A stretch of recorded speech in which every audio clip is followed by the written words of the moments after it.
Yari na. Baluktot na ang crankshaft. May maliit na lamat ang cylinder block. Pang-scrap na lang ito. Kahit milagro hindi na ito maaayos. Mang Zhang, nagbili na ang boss ng pabrika. Kapag hindi ito naayos ngayon, mawawala ang lahat ng bonus natin ngayong buwan.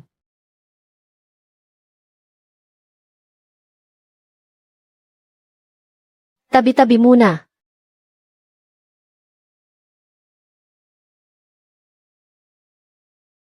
Kaya ba niya talaga? Contractual lang naman siya eh. Contractual. Kung hindi lang dahil doon kay Sucha. Matagal na sana siyang punong inhinyero ng pabrika natin. Mang Zhang, totoo ba iyan? Ano sa tingin mo? Noong nililigawan pa niya ang pinakamagandang babae sa pabrika na si Sucha, ibinigay niya ang slot para maging regular kay Sucha. Pati ang apartment na may 2 kwarto na para sana sa kanya. Isinulat din sa pangalan nito. At siya naman. Contractual pa rin hanggang ngayon. Nakatira pa sa dormitoryo ng mga manggagawa. Itinuwid niya ang connecting rod ng crankshaft gamit lang ang kanyang mga kamay. Mas eksakto pa ang kamay niya sa 1 micrometer. Umusog ang drive shaft ng .3 mm. Medyo hindi pantay ang anggulo ng pagkakasakto ng mga gear. Ayos na, ganoon lang kabilis na ayos. Iba talaga ang galing na ito. Parang naghihilot lang siya ng nabaling buto ng makina. Luyuan, ang pambihirang galing mong iyan, ay talagang para sa talyer natin. Isang malaking sandigan. Contractual lang naman ako. Luyuan, ang husay mo, ito ang pabuya sa iyo mula sa pabrika. 2 kilo ng karne ng baboy, at ang aplikasyon para maging regular ka na sa susunod na buwan. Naipasa ko na sa taas, hintayin mo na lang ang magandang balita. Salamat po, Direktor. Nag-intern si Wan sa ospital na ito. Miss Lin, gusto talagang magsimula bilang intern nurse. Hindi nakikinig kahit kanino. Lesiu, mana sa nanay niya. Ang tigas ng ulo. Mag-utos ka ng 2 tao na sumunod sa malayo. Huwag mong hahayaang mapansin niya. Report po. Nasiraan ang unang sasakyan. Ayaw mag-start. Ano? Tawagan mo agad ang talyer. Buksan mo ang hood. Sino ka ba? Sunog ang contact point ng distributor mo. Kapag nagpatuloy pa iyan, masisira na ang wiring harness.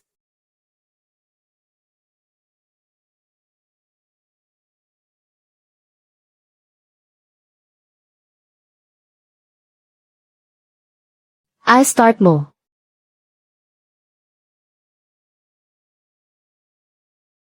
Hijo. Ang galing mo ah. Saang kumpanya ka galing? Sa Red Star Machinery Factory. Temporaryong trabahador lang.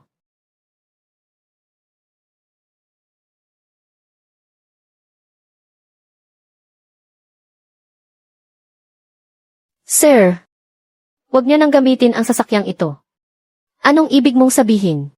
May kakaibang tunog ang makina kapag naka-idle. Hindi ito karaniwang pagkasira lang. May nagluwag sa tornilyo ng manibela. Kapag mabilis kang lumiko, mawawala ng kontrol ang manibela. Isang temporaryong trabahador lang sa pabrika ng makinarya. May ganap ang magmarunong sa sasakyan ng boss namin. Kababagong maintenance lang ang sasakyang ito. Gusto mo lang ba magpasikat? Nasa sa iyo kung maniniwala ka. Buhay. Naman ninyo iyan.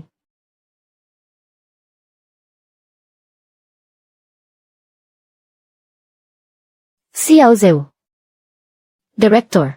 Dalhin ang sasakyan para ipasuri. Manager. Pinaniniwalaan mo talaga ang sinasabi ng isang kaswal na trabahador. Sabi ko. Dalhin para ipasuri.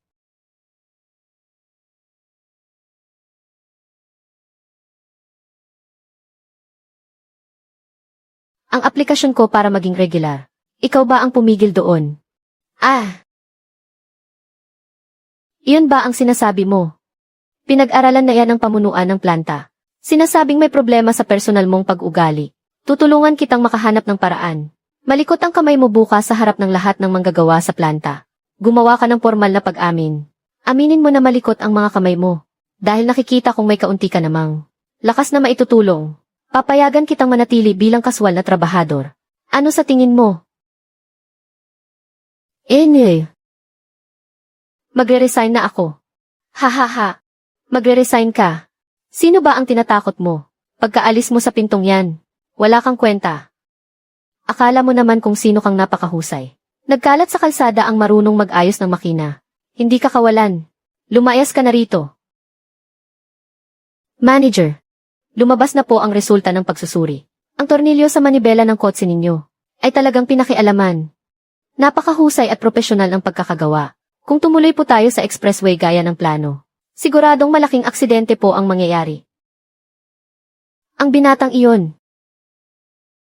Iniligtas niya ang buhay ko. Nasaan siya ngayon? Ipahanap mo siya agad. Hindi lang basta hanapin, kundi imbestigahan. Gusto kong makita ang taong iyon ngayon din. Gamitin ninyo ang lahat ng paraan. Dalhin ninyo siya rito sa akin off. Para sa paglilingkod sa bayan.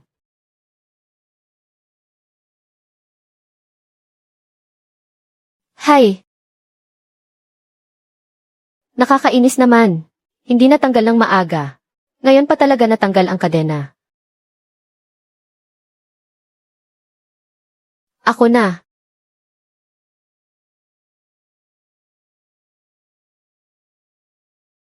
Salamat ah. Ikaw pala. Huwag kang gumalaw.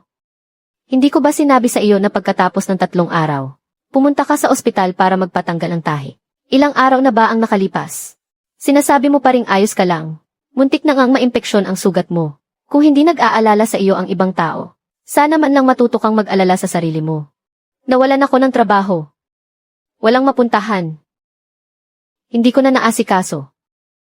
Anong nangyayari rito? Aba, hindi ba siluyuan ito? Kakatanggal lang sa pabrika. May oras ka pa talagang mag-aksaya ng panahon. Sa gitna ng kalsada, para tumulong mag-ayos ng sirang bisikleta. Miss, pinapayuhan kita para sa ikabubuti mo. Lumayo ka sa kanya. Sa ngayon nga ay wala man lang siyang matitirhang lugar. Isa siyang palaboy na walang trabaho. Mukha ka namang maayos at desente. Kaya huwag kang magpapadala sa kanyang pakitang tao bilang mabuting lalaki.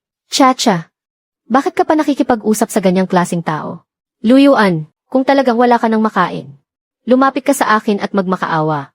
Ang trabaho bilang tagalinis ng palikuran sa pabrika ay naghahanap pa naman ng tao. Ha. Zhao Chayanyu, hindi ko kinuha ang mga gamit sa pabrika. Alam na alam mo yan sa sarili mo. Ano namang alam ko? Huling-huli ka na sa akto. Alam ng buong pabrika yan. Malikot ang kamay mo, Luyuan. Manahimik ka. Ang mga kamay niyang yan. Kaya niyan mag-ayos ng crankshaft gamit lang ang mga kamay niya. Ginto ang galing ng mga kamay niyan. Mas tumpak pa sa micrometer. Ang pagtanggal sa kanya ng direktor ng pabrikan nyo ay patunay na bulag siya. Ang pabrikan nyo na malapit ng malugi ay ipinagmamayabang nyo pa ng ganyan. Sino ka ba sa akala mo? Para pagsalitaan ng ganyan ang Red Star Factory namin. Mukhang kailangan mong maturuan ng leksyon. 1. Para sa mga ganyang tao, hindi sila karapat-dapat pag-aksayahan ng panahon. Fengzi at Chacha, tara na. Huwag mo nang patulan ang dalawang yan. Humanda ka, Luyuan. May araw ding magmamakaawa ka sa amin.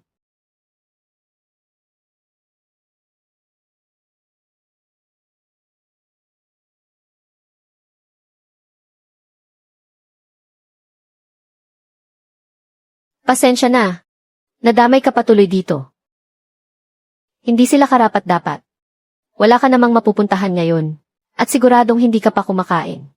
Tara, ililibre kita ng dumplings. Gawa sa repolyo at baboy ang palaman.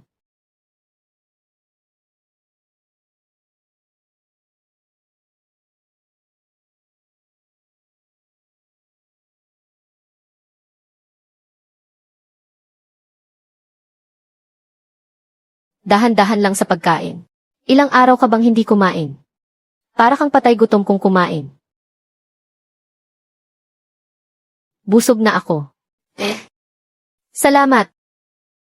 Isang kainan lang naman ng dumplings yun. Ano nang balak mo ngayon? Hindi naman pwedeng sa kalsada ka na lang palagi matutulog.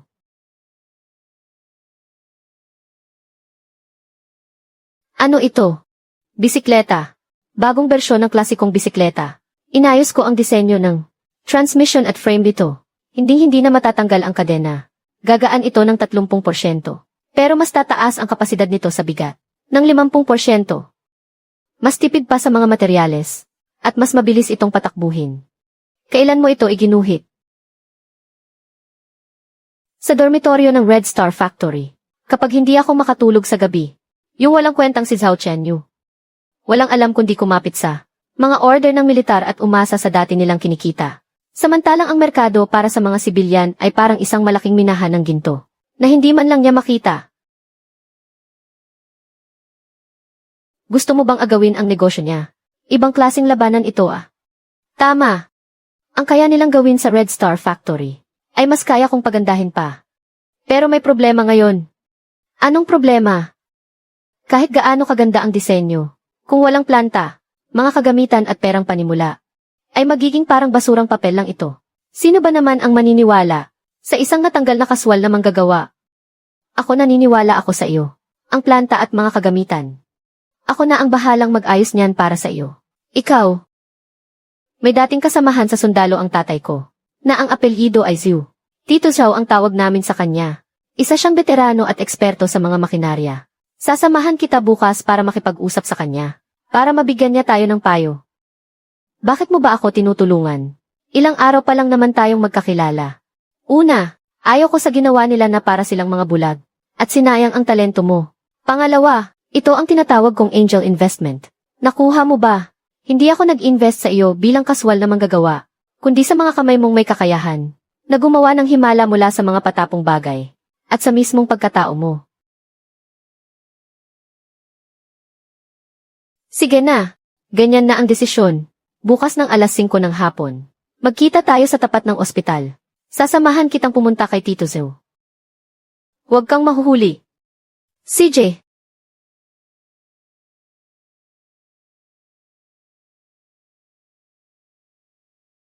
Director, naimbestigahan ko na po. Ang taong hinahanap ninyo ay wala na sa Red Star Machinery Factory. Sabihin mo ang detalye. 3 araw ang nakalipas. Ang pansamantalang direktor na si Zhao Chenyu, sa paratang na nagnakaw siya ng mga sensitibong piyesa sa pabrika, ay pinuwersa siyang umalis. Sabi ng mga kasamahan sa workshop, ay gawa-gawa lang at paninira. Ang personal na record ni Luyuan ay binura na rin. At ngayon ay hindi na alam kung nasaan siya. Ang isang taong kayang matukoy ang direksyon sa pamamagitan lang ng tunog at nagligtas sa buhay ko sa 3 pangungusap lang. Ay basta na lang itinaboy ng isang spoiled brat gamit ang maruming paraan ng paninira. Ang ugat ng Red Star Factory ay nabulok na. Director, kung ganoon, kailangan pa ba nating magpatuloy sa paghahanap? Kung sa bagay wala siyang trabaho ngayon, at napakahirap niyang hanapin sa napakaraming tao. Hanapin mo siya. Bakit naman hindi? Kahit pansamantalang manggagawa lang siya, inayos niya ang nangungunang sasakyan ko sa loob lang ng 10 segundo. At sa isang salita lang ay tinukoy niya ang problema sa steering screw. Ang ganyang klaseng henyo na kayamanan ng bansa. Sabihin mo sa akin, ilan lang ba ang ganyan sa buong industriya ng militar? Opo. Pasensya na po, nagkamali ako ng salita. Patuloy ninyong hanapin. Baligtarin niyo man ang buong lungsod. Kailangang mahanap niyo siya para sa akin. Gamitin mo ang lahat ng koneksyon ko. Sabihan mo ang mga lokal na unit, pati ang mga security sa bawat pabrika, kausapin mo. Kapag ang ganyang klase ng henyo ay napunta sa iba. Napakalaking kawalan yan para sa atin. Opo, Director. Aasikasuhin ko na po agad ngayon din.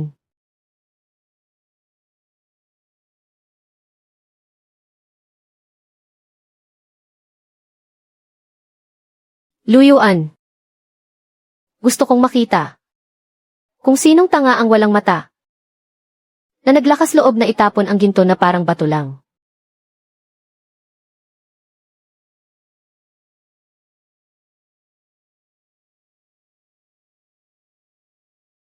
Naipit ang crankshaft, hindi gumagalaw. Hindi ito simpleng sira lang. Ang order na ito ng militar. I-inspeksyonin na sa makalawa. Kapag hindi natin ito naayos, ang buong pabrika natin ay tiyak na malalagot talaga. Alam ko yan. Ang problema, sino ba ang kayang mag-ayos niyan? Umalis na si Luyuan, dito sa loob ng talyer. Sino pa ba ang may lakas ng loob na humawak niyan? Tanungin mo kaya si Director Zhao. Napabalikin na lang si Luyuan. May boses ba ako para pakinggan? Sa bagay, may punto ka. Kung sa bagay, tungkol sa nangyari kay Luyuan, napakasama talaga ng ginawa sa kanya ni Sucha. Kung kailan magiging regular na sana siya sa trabaho. Sinabi mo pa, 3 taon.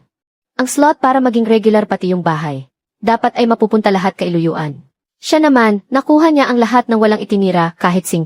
Kung ako yun, matagal na akong nagwala sa galit. Masyadong tapat kasi si Luyuan.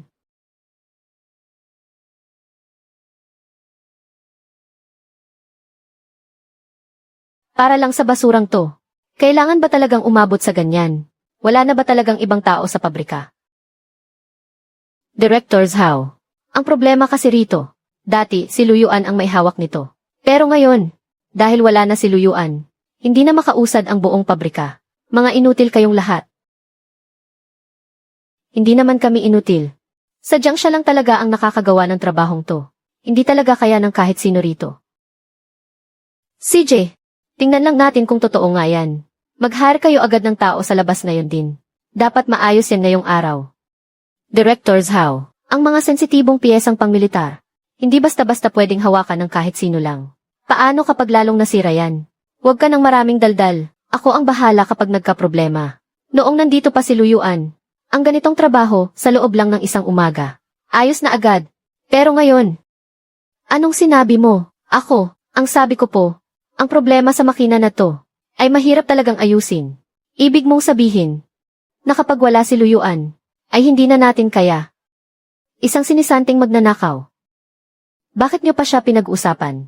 Kung nagnakaw ka o hindi, alam na ng mga tao sa pabrika ang totoo. Anong pangalan mo? Wang Jiangwo. Wang Jiangwo. Mula ngayon huwag ka nang papasok. Pumunta ka sa accounting para kunin ang huling sahod mo.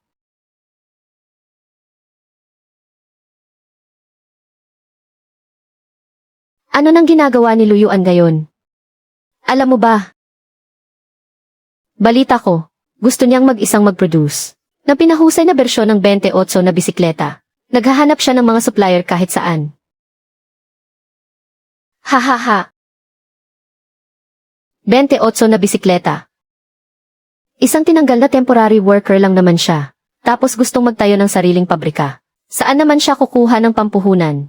Hahaha. Sa ganoong klaseng kakayahan lang niya. Magbebenta lang siya ng bisikleta. Hanggang dyan na lang talaga ang mararating niya sa buhay. Buti nga sa kanya. Hahaha. Sabihan mo ngayon din, ang lahat ng supplier ng pabrika natin, na kapag may nangahas na magbigay kay Luyuan ng mga kagamitan at piyesa, puputulin natin agad ang pakikipagtulungan sa kanila. Kahit isa walang ititira. Managers how? Pero ito, labag talaga ito sa patakaran. At talagang napakasama nito. Nakikinig ka ba sa akin? Gawin mo na agad yan. Kaya namang tumakbo ng pabrikang ito kahit wala ang kahit sino.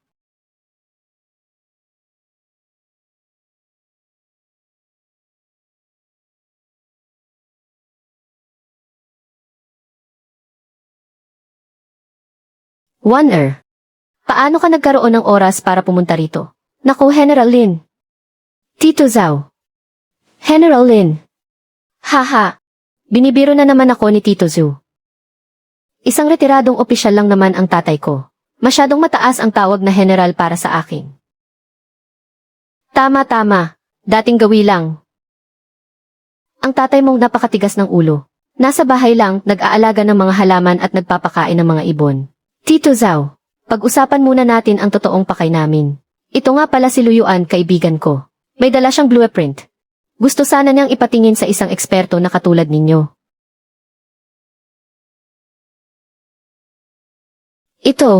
Itong sistema ng planetary gear para sa paglipat ng kambyo. Gagamit sa bisikleta. At saka itong self-locking na kadena. Isang henyo. Sadyang napakagaling mo talaga. Hijo. Itong blueprint.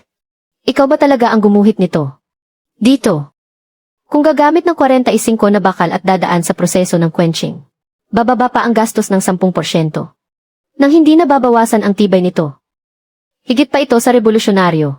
Kapag nabuo ito, ang lahat ng gawaan ng bisikleta sa merkado, tiyak na magsasara silang lahat. Wonder. Saan mo nahukay? Ang pambihirang taong ito. Ang galing ko pumili no. Ayos ba? Luyuan, ang mga makinarya at linya ng produksyon. Ay mayroon na ako rito. Ang mga manggagawa ko ay mga eksperto na rin. Basta kumpleto ang mga materyales. Sa loob ng 3 araw, gagawaan kita ng prototype. Hello, Directors How? Si Zhao ito. Ano? Malaking problema ito. Si Zhao Chen yun ng Hongsing Factory. Siya mismo ang tumawag. Talagang binanggit niya ang pangalan mo. Sabi niya kung sino raw ang maglakas loob na mag-supply sa iyo Luyuan. Ay kalaban na rin niya. Kakanselahin ang lahat ng pakikipagtulungan. Itong maliit kong pabrika, kalahati ng mga order, ay nakadepende lang sa Hongsing Factory. Tito Zhao, nadamay ko pa kayo. Gagawa na lang ako ng paraan dito. Maupo ka muna. Tito Zhao, maaaring maputol niya ang mga supplier. Pero hindi naman niya kayang kunin pati ang mga makinarya sa produksyon. Gusto ko lang itanong, meron ba dito sa lungsod na mga abandonadong pabrika kung saan pwede tayong gumawa ng mag-isa? Meron naman. May abandonadong pabrika ng makinarya sa labas ng lungsod. Medyo luma na ang mga kagamitan, pero maayos pa ang pundasyon. Pero ang karapatan sa ari-ari ang iyon ay nasa ilalim ng pamamahala ng militar ng bayan. Kailangang pumayag muna ang direktor ng kanilang pabrika. Ang direktor na si Lin ay napakasungit at napakatigas ng ulo. Kilalang kilala sa pagiging napakahigpit at walang sinasanto. Ang kumuha ng anuman sa kanya ay mas mahirap pa sa pag-akyat sa langit. Iyan nga pala ang pabrika kung saan ang tatay mo ay nagtrabaho noon. Luyuan, pag-usapan niyo muna ni Tito Zhao ang tungkol sa teknolohiya. Tatawag lang muna ako sa telepono. Kanino ka tatawag? Sa taong kayang magpasunod sa napakahigpit na direktor na iyon. Sino? Papa. One-er. Bakit sa pampublikong telepono ka tumatawag? May nang-api ba sa iyo sa ospital? Wala naman po. Papa, may itatanong lang po sana ako. Yung abandonadong pabrika ng makinarya sa labas ng lungsod. Gusto ko sanang kunin yun. Nurse ka lang naman. Bakit ka bibili ng pabrika? Teka lang. Umamin ka nga sa akin. Para ba sa isang lalaki yan? Magaling talaga siya. Isang blueprint lang niya. Kaya nang baguhin ang buong industriya. Gagamitin ko naman po ang sarili kong naipong pera. Pumirma lang po kayo. Wala naman po kayong gagastusin kahit isang sentimo. Sino namang lalaki ang umagaw sa prinsesa ko? Papa naman. O sige na, yung lumang pabrika na yun. Masasayang lang din at kakalawangin doon. Dumaan ka sa tamang proseso. Ipaasikaso ko kay Chief Engineer Wei ang paglipat. Dapat kumpleto ang lahat ng papeles. Pero, makinig ka sa akin ng mabuti. Yung boyfriend mo na umagaw sa prinsesa ko. Kailangan ko siyang makita ng personal. Salamat po, Papa. Ether, huwag mo akong madaan sa ganyan. Magpapadala muna ako ng tao para mag-imbestiga. Para malaman kung ano ang background niya.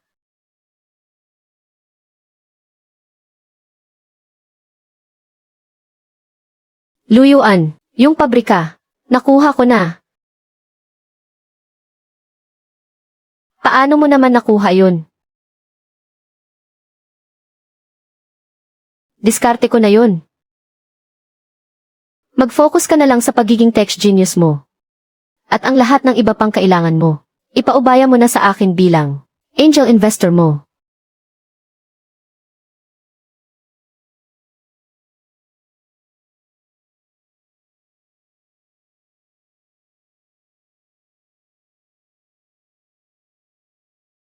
Binibining Lin, dinala ko na ang kontrata ng paglilipat. Nagbili na si Direktor Lin.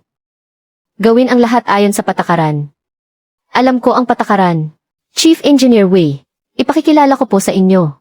Ito si Luyuan, ang magiging bagong pinuno ng teknolohiya sa buong pabrika. Siya nga iyon. Binibining Lin, nabasa ko na ang mga dokumento. Gusto ninyong bilhin ang pabrikang ito. Para lang sa blueprint niyang ito. Kalokohan. Hindi ito usapin ng pera. Usapin ito ng mga batas ng pisika. Si Chief Engineer Wei ang eksperto sa teknolohiya. Bakit hindi ninyo muna tingnan ang blueprint bago kayo magpasiya? Leslie, puro lang ito forma. Tingnan mo na lang itong drive gear. Ang katumpakan na nakasaad sa drawing. Kailangan ay 20 micron. Alam mo ba kung ano ang ibig sabihin yan? Pamantayang pangmilitar iyan. Gamit lang ang mga basurang bakal na ito. Sadyang imposible iyan. Makina lang ang mga iyan. Pero ang tao ay may paraan. Haha iho. Mas malaki pa ang salita mo kaysa sa kakayahan mo. Kung kaya mong gamitin ang mga basurang bakal na ito para makagawa ng gear na may katumpakan na 20 micron ng walang palya. Sa'yo na ang posisyon ko bilang punong inhinyero. Kayo ang nagsabi niyan.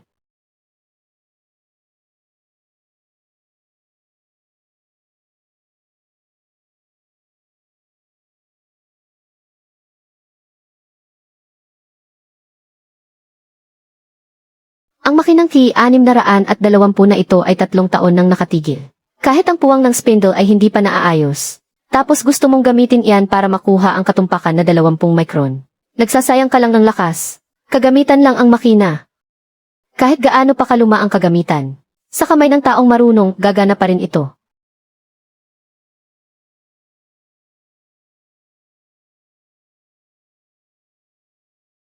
Hindi ka gumamit ng standard na fixture.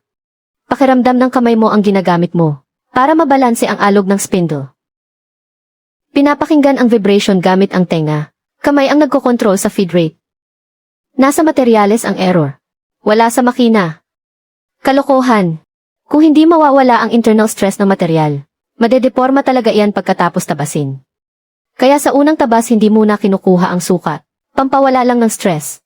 Sa pangalawang tabas doon ayusin ang forma. Sa pangatlong tabas doon kukunin ang eksaktong sukat.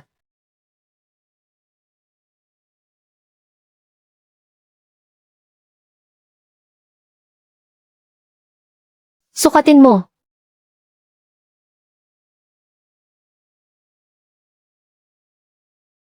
Kamusta? Chief Engineer Wei. Isa't kalahating guhit. Sabi ninyo kanina basta hindi lalampas sa 2 guhit, ay isang suntok sa buwan. Walang lumalaktaw ng ngipin. Walang jiwang. Pantay ang clearance ng pagkakapit. Malinis ang tunog. Paano mangyayari iyon? Kapag na-mass-produce ang ganitong disenyo, hindi na matatanggalan ng kadena ang mga klasikong bisikleta. At makakatipid pa tayo ng 30% sa materyales. Madodoble pa ang kayang kargang bigat. Habang si Zhao Tianyu ay nakatutok lang sa mga lumang order ng tatay niya. Ako naman ay sa pangmasang merkado. Para gumawa ng sarili kong daan. Sa loob ng 1 buwan, ipapaalam ko sa buong lungsod na akong si Luyuan ay hindi nagnakaw.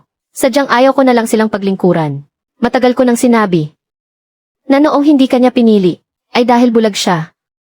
Ang karapat dapat sa mga kamay na iyan ay ang mas malawak na mundo. Master Lu. Kanina, napakabulag ko para hindi makita ang galing mo. Humihingi ako ng tawad sa aking kamangmangan. Kailangan ko ng mga kagamitan, ilaw na materyales at mga manggagawa. Huwag kang mag-sorry. Kailangan. Dapat ibigay. Mang Lu, hindi lang ito para tulungan ka. Chief Engineer Wei, hindi ba sinabi ng tatay ko na hindi pwedeng laktawan kahit isang proseso? Sige lang ang proseso, pero hindi pwedeng maghintay ang pag-unlad ng teknolohiya. Ang ganitong napakagandang bagay na magdadala ng karangalan sa bansa. Kapag sinubukan niyang humarang, talagang magkakagalit kami. Wala akong pera para bayaran niya ng buo. Utang muna. Hindi mahalaga ang pera. Ang magawa nating totoo ang blueprint na ito gamit ang sarili nating mga kamay, ay mas mahalaga sa lahat.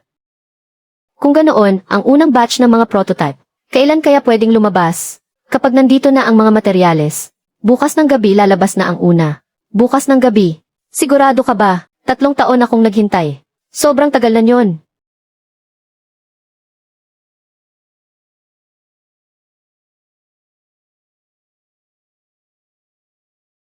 Mang Lu, ereserba mo ako ng isa. Hiniram ko yung sa kapitbahay kahapon para masubukan. Humila ng 200 gin ang bigas paakyat ng daan. Ang frame ng bisikleta, hindi man lang nayanig. Totoo yan. Yung bulok na sasakyan mula sa pabrika ng Hongxing. 3 araw mo palang sinasakyan, natatanggal na agad ang kadena. Pero itong sayo, talagang napakatatag. Luyuan. Ang unang batch na 50 sasakyan, ubos agad sa loob lang ng 1 umaga. At may 20 pang nag-down payment, na naghahanap talaga ng gawa mo.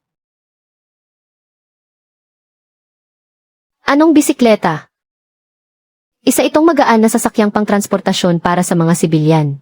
Ang katumpakan ng transmission nito, halos mapantayan na nga ang ating pamantayan para sa militar. Ang mga gamit ng pabrika ng Red Star, na mabigat, pangit at lumang kagamitan. Paano naman ikukumpara doon? Narinig mo ba iyon? Malinaw ang mata ng mga mamamayan. Hindi lang sila basta nag-aagawan sa sasakyan. Nag-aagawan sila para sa kanilang kabuhayan. Ang minamaliit ng pabrika ng Red Star, na pangsibilyang merkado, ang siyang tunay nating pundasyon.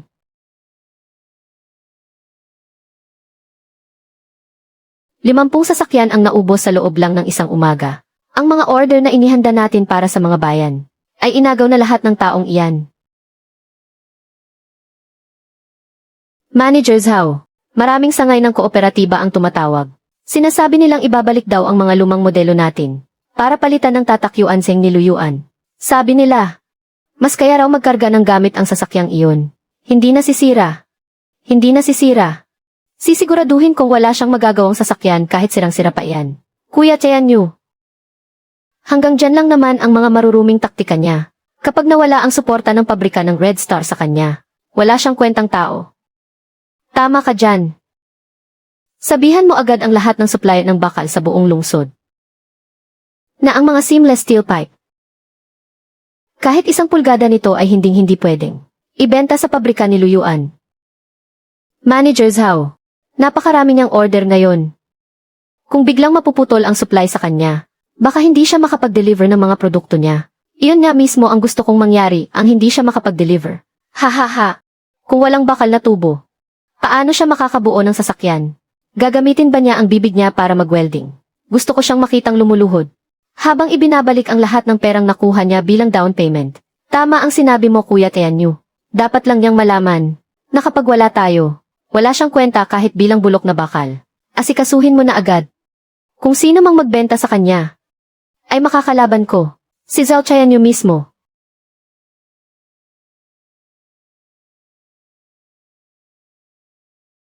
Chacha.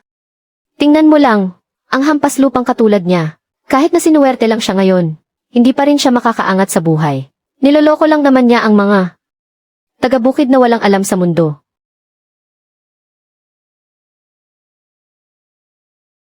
Luyuan, kadaan ko lang sa post office kanina. May 2 na namang bayan na nagpadala ng telegrama. Gustong umorder ng 30 piraso ng yuanseng. Sige, naintindihan ko. Pasabihan kay Tito Zu na ihanda ang mga materyales. Magpuyat tayo ngayong gabi para matapos agad ang mga frame. Kuya Tianyu, tingnan mo yung babae sa likod ng bisikleta niya. Hindi ba siya yung nung nakaraan na nurse na sumasakay sa lumang bisikleta? Bakit naman siya makikipaghalubilo sa ganyang klaseng tao? Tiete, hayaan mo siyang tumawa ngayon. Kapag naputol na ang supply ng tubong bakal, si Luyuan kahit kapirasong gulong ay hindi na makakagawa. Tingnan ko lang kung makakaupo pa siya sa likod ng bisikleta. Managers how? Nagawa na po ang lahat ng inutos ninyo. Tumawag lang kanina ang taga-bili ni Luyuan. Sinabi naming lahat na walang stock. Napakahusay. Sisiguraduhin kong kahit 1 piraso ng seamless na tubong bakal sa buong lungsod ay hindi makakarating sa bulok niyang pabrika.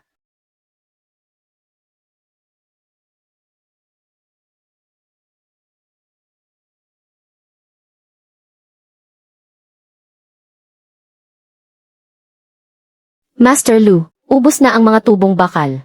Kapag hindi pa tayo nag-umpisa ng trabaho ngayon, ang 12 ng resibo ng deposito sa labas, hindi na natin mapipigilan ang sitwasyon. Tumawag na naman ang kooperatiba ngayon lang. Tinatanong kung pwede na bang kunin ang mga sasakyan bukas. Kapag hindi natin nailabas ang mga ito, sikat na sikat ang tatak na yuanseng sa unang araw. Pero sa pangalawang araw masisira na agad ang pangalan natin. Pinuntahan ko ang 6 na supplier ng bakal. Lahat sila sinabing walang stock. Pero nakita ng sarili kong mga mata na nakatambak ang mga materyales sa bodega nila. Ibig sabihin nito, sinasabotahe tayo ni Zhao Tianyu ng patalikod. Akala mo naman kung sinong hari sa lugar na ito. Pupunta ako sa pabrika ng Hongxing ngayon din. At ang karatula sa pinto ng opisina niya ay babaklasin ko. Haharapin ko siya sa harap ng lahat ng supplier sa buong lungsod at pagpapaliwanagin ko siya ng maayos. Wonder. Bumalik ka rito. Pinutulan ka na ng supply ng bakal. Pinipilit ka nilang ipatigil ang trabaho. At gusto pa nilang magbayad ka ng danyo sa deposito. Tapos magtitiis ka pa rin ba ng ganyan? Hindi ako nagtitiis. Bakit nakaupo ka pa rin dyan? Ang mga ordinaryong tubong bakal na walang dugtong ay hindi naman talaga pasok sa mga pamantayan ko. Luyuan, Hindi ito ang oras para maging pihikan. Kung ano ang meron gamitin muna natin para makapagsimula. Para maihatid muna natin ang mga order. Ang gusto kong gawin ay hindi sasakyang 3 araw lang pwedeng gamitin, kundi isang sasakyang dudurog sa pabrika ng Hongsing. Ang pinuto ni Zhao Tianyun ay mga karaniwang tubong bakal lang. Hindi niya mahaharangan ang daan ko. Pero kung walang bakal, paano natin ihihinang ang chassis ng sasakyan? Ang kargang 200 kilo. Ay simula pa lang. Gusto kong makapagkarga ito ng 300 kilo, na hindi nayayanig o nayuyupi kahit paahon, at hindi masisira kahit gamitin ng 5 taon.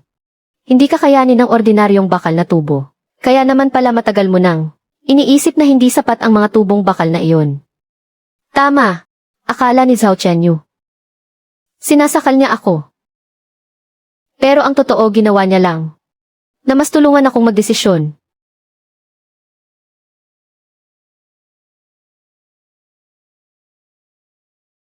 Master Lu, dumating na ang mga materyales. Ipadiskarga mo na sa kanila. Chief Engineer Wei, saan mo nakuha ang mga ito?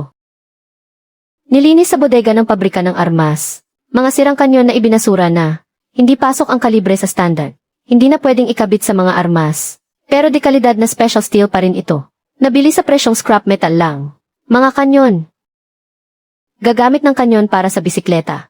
Bakit masyado bang matigas para sa iyo? Ang bakal na ito ay subok ang tibay laban sa stress. Malayong malayo ang tibay nito sa ordinaryong tubo. Ilang antas ang lamang nito. Ang mga materyales ng Hongsing Factory na pang-sibilyan ay walang-wala kumpara rito. Si Zhao Qianyu, hinarangan ang lahat ng bakal sa buong lungsod. Pero sa ginawa niya, napilitan tayong gumamit ng bakal na pang-militar. Noong mabalitaan kong pinutol niya ang supply, agad akong naghanap sa bodega.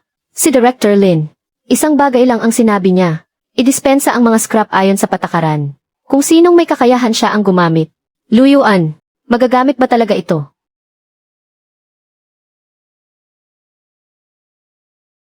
Magagamit natin. Pero kailangang baguhin ang paraan ng pagproseso. Masyadong makapal ang pader ng tubo. At napakataas ng tibay nito. Ang temperatura sa pagwelding. Kapag ginaya ang sa ordinaryong bakal ay mabibitak lang ito. Pabrika alam ko namang kakayanin mo to. Dala ko na lahat ng gamit. Cutting machine. Annealing furnace. Testing frame. Nasa likod na sasakyan lahat.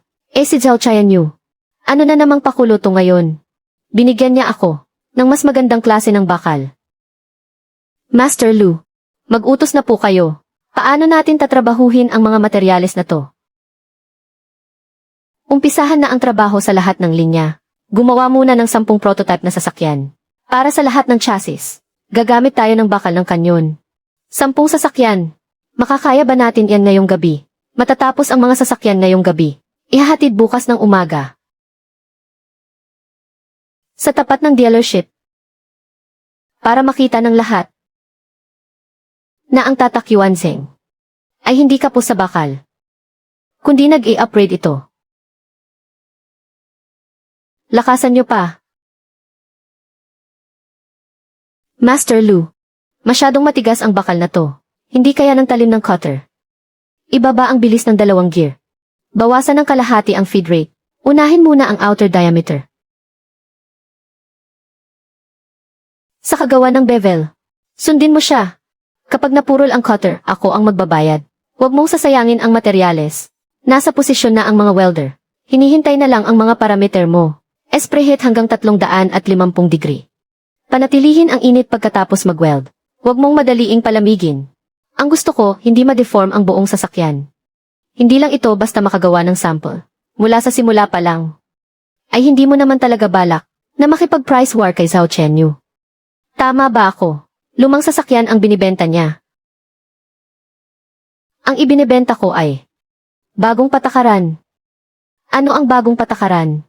Kung ano ang kayang gawin ng pabrika ng Red Star, mas mapapaganda ko pa.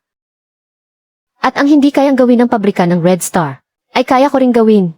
Gumawa ng frame ng sibilyang sasakyan gamit ang bakal ng kanyon. Kapag gumana ito, hindi lang ang buong lungsod, buong bansa ang mapapatingin sa atin. Paano naman ang pagharang ni Zhao Qianyu? Nakakatawa. Pinutulan niya ako ng mga tubong bakal. Gagawa naman ako ng bisikleta gamit ang kanyon. Titingnan ko kung ano ang ipantatapat niya sa akin. At yung unang sasakyan Anong tawag doon? Yuanseng. 1.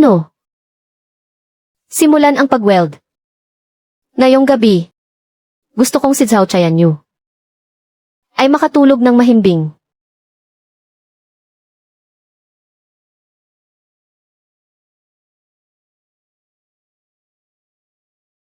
Master Lu, gawa talaga sa bakal ng kanyon ang sasakyang ito. Karga-karga ko lang kanina. 300 gin ng sako. Grabe. Pag-akyat sa burol na iyon, hindi man lang yanig ang frame ng sasakyan. Siyempre naman. Galing iyan sa factory ng militar. Mga rejected na kanyon na ginamit para sa atin. Kaya talagang napakatibay ng materyales. Yung gawa sa pabrika ng Hongsing. Mapapantayan ba ng mga lata nilang sasakyan? Ayoko na ng sasakyang iyon. Bagong bisikleta tapos 2 araw pa lang natatanggalan na agad ng kadena. Kapag nagkarga ka ng konti, lumalagutok na parang masisira na agad. I refund nyo ito sa akin. Ang gusto ko lang ay ang Yuanseng 1. Sandali lang mga kasama, pakinggan nyo ako. Ilang dekada ng subok ang tatak ng Hongsing. Garantisado ang kalidad nito. Huwag kayong magpaloko sa kanya. At baka malinlang lang kayo. Lumang tatak nga, pero dapat ba maganda pa ring sakyan? Ang sasakyang ito ni Master Lu. Panatag ang loob ko kapag sinasakyan ko. Kahit mas mahal ng kaunti, papayag ako. Luyuan, nabilang na natin. Sa 3 kooperatiba, ngayong umaga lang ay marami na ang nagbalik. Nang higit 200 order mula sa Hongsing. Lahat ng iyon, pinalitan at kinuha ang ating Yuanseng 1. At may dagdag pang 120 order. Ang mga ahente ni Zhao Chayanyu. Namutla talaga ang mga mukha. Nakatayo lang sila doon at walang magawa. Kahit isa ay walang maibenta. Pinutol niya ang supply natin ng tubo. Dahil gusto niyang makitang mabigo tayo. Sa huli, lalo pang ang sumikat ang ating tatak at pangalan. Ang linya para sa mga sibilyan ng pabrikang Hongsing. Ngayong araw na ito, ay tuluyan ng bumagsak. Sabihin mo sa workshop, 3 shift araw-araw. Magtrabaho ng buong magdamag. Ang mga nag-order ng Yuanseng 1, hindi dapat mabawasan kahit isang sasakyan. Si Zhao Chayanyu, kung alam lang niya, na ang pinaghirapan niyang pagharang ay sa huli pala ay, nagpadala lang sa iyo ng bakal na pangmilitar, at tinulungan ka pa sa libreng patalastas. Hindi kaya siya mamatay sa galit at hindi makatulog. Hindi sa hindi siya makatulog, kundi dapat na siyang magising sa katotohanan.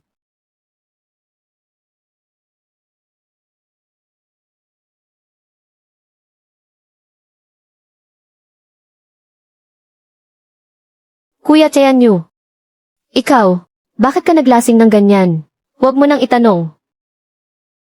Halos mapabagsak na niluyuan ng mag-isa ang pabrika. Tuluyan na itong nasira.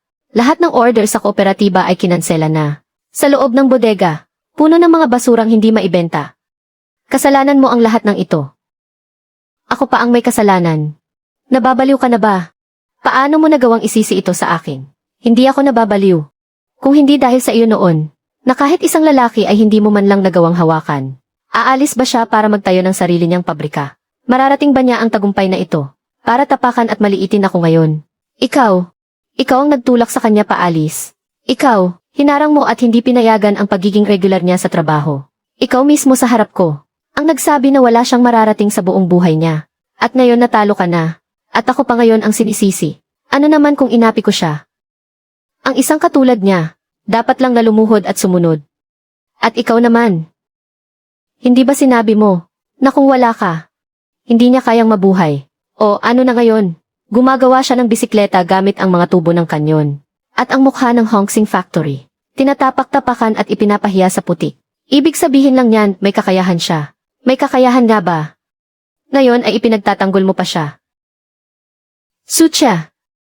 Huwag mong kakalimutan, ang bahay na tinitirhan mo, at ang mga benepisyong nakuha ng nanay mo. Kanino ba galing ang lahat ng iyon? Kung nagawa mong mapapayag siya noon na, ibigay sa iyo ang bahay at ang slot, magagawa mo rin siyang pilitin ngayon na, isuko sa akin ang mga order niya ngayon. Ayokong pumunta, hindi siya makikinig sa akin. E di magmakaawa ka, umiyak ka sa harap niya. Hindi ba't sanay ka namang palambutin ang puso niya? Bukas na bukas, kapag hindi mo napatigil ang produksyon niya. Umalis ka na sa bahay na ito at lumayas ka. Director, naimbestigahan na po namin. Ang luyuan na matagal nyo nang hinahanap ay ang mismong tao na tinutulungan ni Miss Lin. Nitong mga nakaraang araw, ang tinutulungan ni One Air na Batang nagmamay-ari ng pabrika. Opo. Dati po siyang pansamantalang manggagawa sa Hongsing Machinery Factory, na hinadlangan ni Zhao Tianyu na maging regular, at pagkatapos ay pinagbintangan at pinalayas. Ginagamit na ngayon ang abandonadong pabrika sa labas ng lungsod, para gumawa ng bisikletang tatak Yuanzheng. Ang unang batch ng mga bisikleta, talagang napatigil ang produksyon sa pangmasang linya ng pabrika ng Red Star. Haha, magaling! Hahaha, hindi nga nagkamali ang paningin ng anak ko. May isa pa po palang bagay. Hindi ipinaalam ni Binibining Lin sa iba ang kanyang pagkakakilanlan. Kahit si Luyuan po ay walang alam na anak niyo siya. Huwag mo munang sasabihin sa kanya. Director, hindi niyo po ba siya kikitain ng personal? Ang tunay na ginto ay hindi natatakot na masubok sa apoy ng ilang beses pa. Gusto kong makita kung pagkatapos umalis ng batang iyan sa pabrika ng Red Star, ay kung gaano kalayo ang kaya niyang marating. At paano naman po si Punong Inhinyero Wei? Hayaan si Punong Inhinyero Wei na patuloy siyang tulungan. Ang mga kagamitan, ang mga materyales, ibigay ayon sa mga patakaran. Hindi dapat bawasan ang mga proseso. At hindi rin dapat maputol ang tulong sa kanya. Maliwanag po, paano kung si Zhao Tianyu ng pabrika ng Red Star ay patuloy pa rin siyang harangan o pahirapan? Bantayan mo siya, hanggat sumusunod siya sa mga patakaran. Hindi ako makikialam. Pero kapag may nagtangkang gumawa ng masamang balak, ilagay mo agad ang mga ebidensya sa lamesa ko. Masusunod po, isang pansamantalang manggagawa lang. Pero nailigtas ang buhay ko. Nailigtas din ang isang linya ng produksyon. At nagawa pa ang anak ko, na mismong magmakaawa para sa kanya ng isang pabrika. Luyuan, siguraduhin mo lang, bata ka, na talagang may ibubuga ka.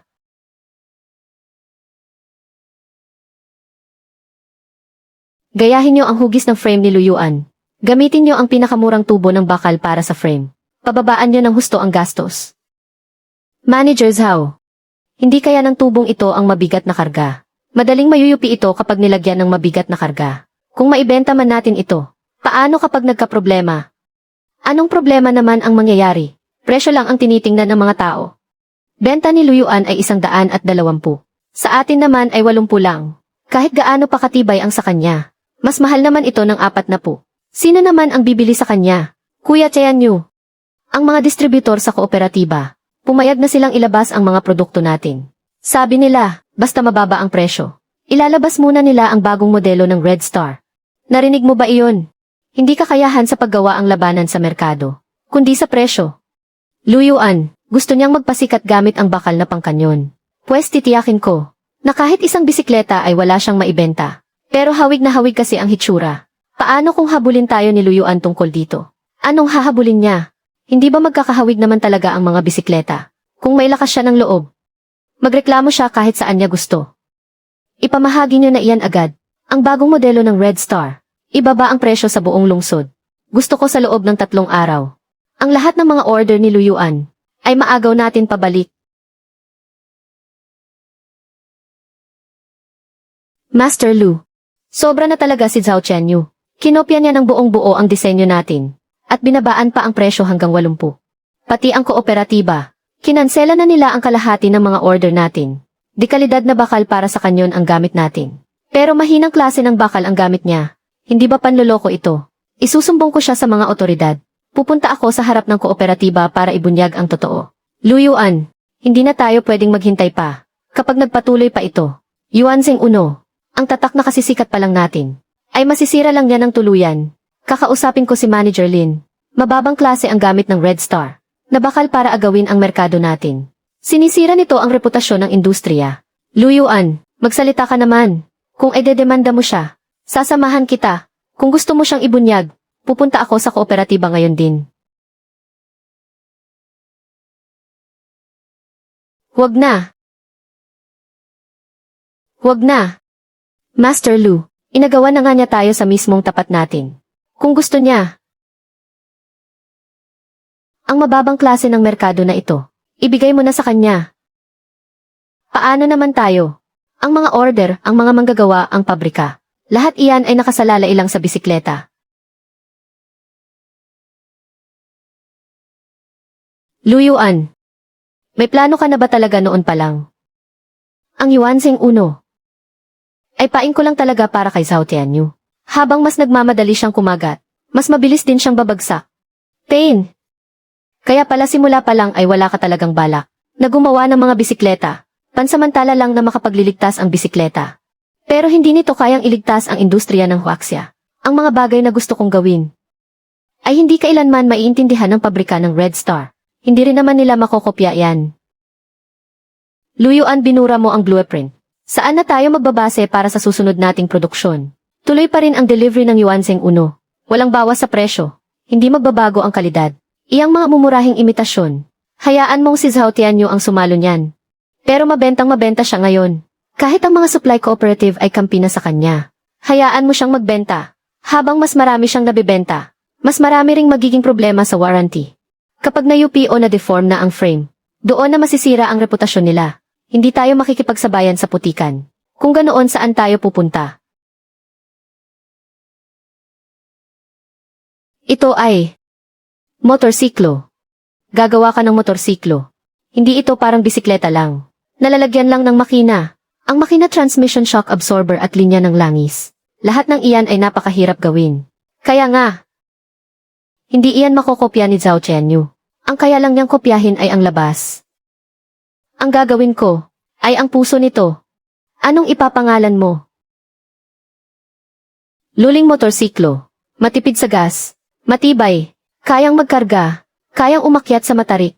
Gusto kong buksan ng Yuanseng Uno ang pinto. Para makasugod palabas ang luling. Kung tatakbo nga talaga ang motor na ito. Hindi lang sa buong lungsod. Lahat ng pabrika sa buong bansa ay titingala sa iyo. Kung ganoon, hayaan nating manood sila. Sabihan mo ang lahat. Ngayong gabi, itigil ang pagsubok sa produksyon ng bagong frame. Bukas ng umaga, gusto kong marinig na umugong ang unang makina ng luling.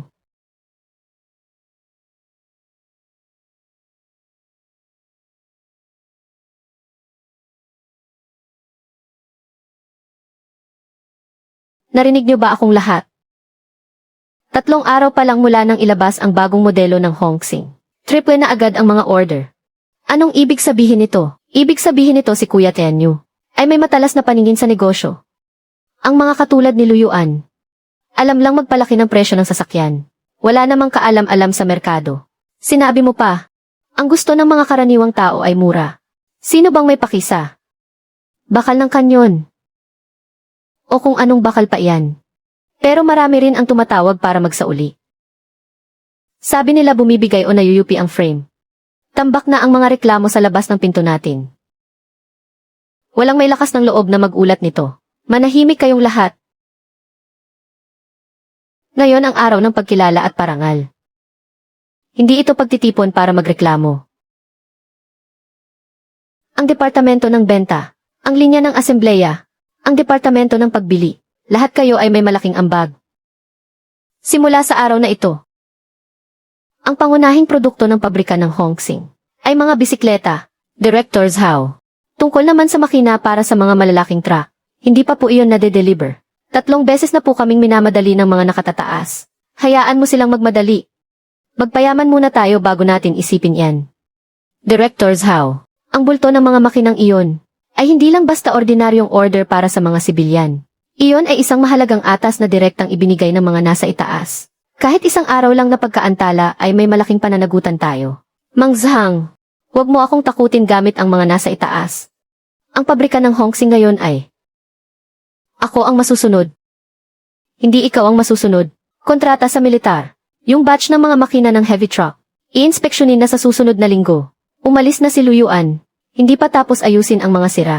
Kung ititigil mo ang produksyon ngayon, para mo na ring itinulak ang pabrika sa kapahamakan.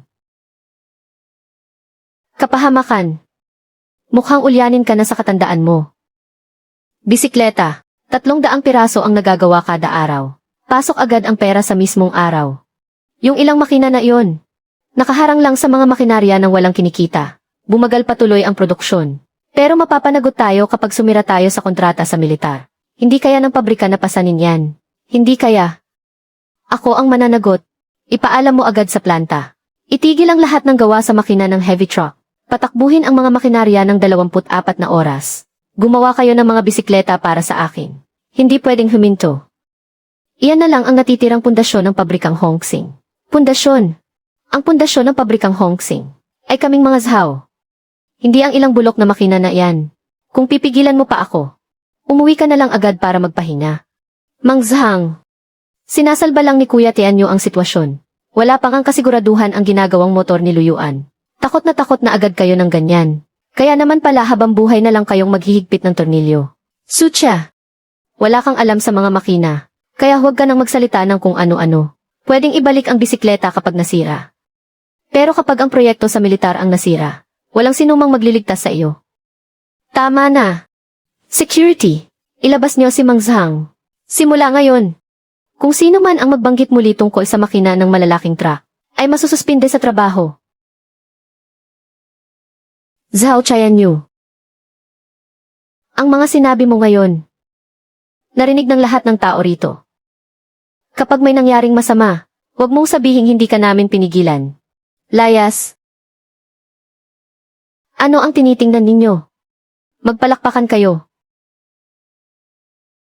May overtime ang lahat ng linya ngayong gabi. Ilipat nyo ang mga makinang iyon sa sulok. Lahat ng makinarya ay iakma para sa mga piyesa ng bisikleta. Gusto kong makita ni Luyuan na kahit wala siya sa pabrika ng Hongsing, ay yayaman pa rin kami. Ano pang ginagawa nyo riyan? Kumilos na kayo. Manager Zhao. Darating na ang inspection team sa loob ng ilang araw. E di hayaan mo silang maghintay. Ngayon na. Bilisan nyo. Gawin nyo na agad iyan.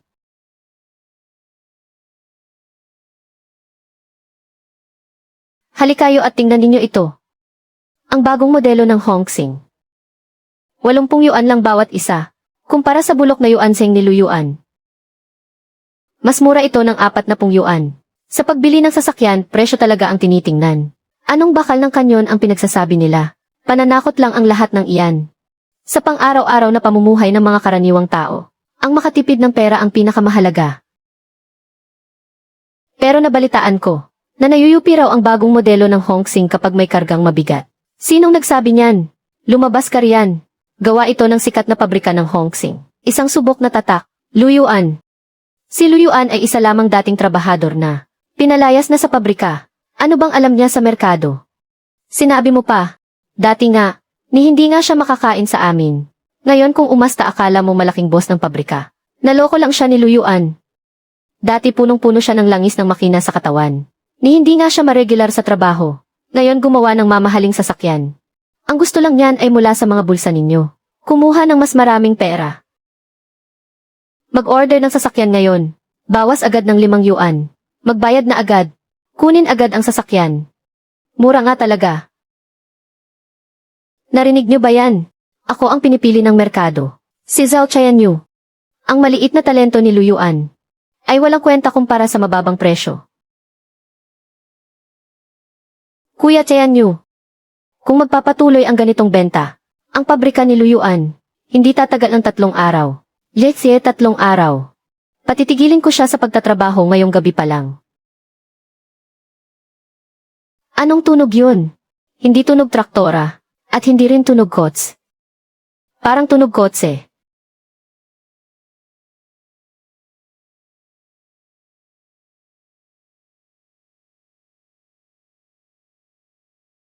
Luyuan. Ano ba itong bagay na ito? Luling na motorsiklo. Luling na motorsiklo. Sariling disenyo. Sariling gawa. Mababa ang konsumo ng gas kada 100 kilometro. Kayang magkarga at kayang umakyat sa matatarik na daan. Hindi lang ito bisikleta na nilagyan ng proteksyon. Ito ay may makina, transmission, at shock absorber. Buong-buo na binago. Impossible. Isang kaswal na manggagawa ka lang. Sino ka para gumawa ng motor? Dahil kaya nitong gumamit ng mga lumang makina para gumawa ng mga piyesang may napakataas na katumpakan. At dahil ang alam mo lang ay manggaya ng kaha. Habang ito naman ay nakakagawa ng pinakapuso ng motor. Master Lu, pwede ba nating ibenta ang motor na ito?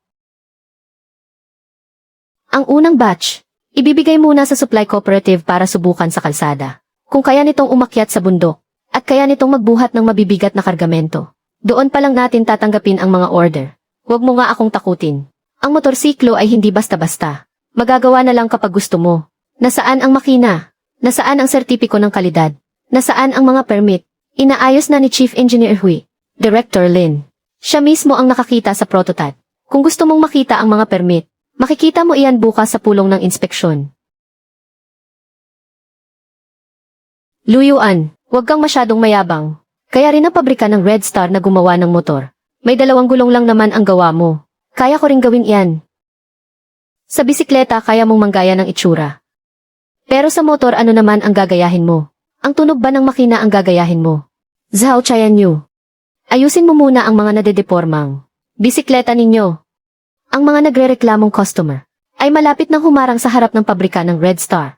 Director Zhao, kakasabi lang ng supply cooperative na ititigil muna ang pagkuha ng bagong modelo ng Red Star dahil gusto muna nilang makita ang pagsubok sa kalsada ng Luling. Sinong nagsabi sa iyong magsalita? Manahimik ka, hindi ko na o-order in ang modelong 5 ng Red Star. Pera pa rin ang 80 yuan. Kapag binili yan tapos nasira kailangan pa ipaayos. Mang Lu, kailan ba pwedeng sumubok si Luling? Matarik ang daang bundok papunta sa amin.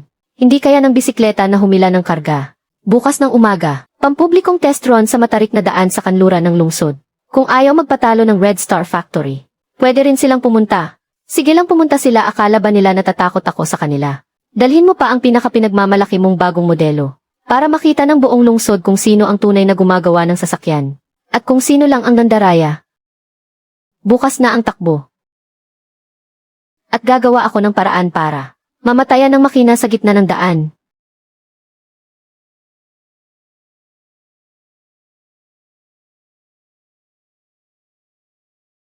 Ano ito? Director Zhao.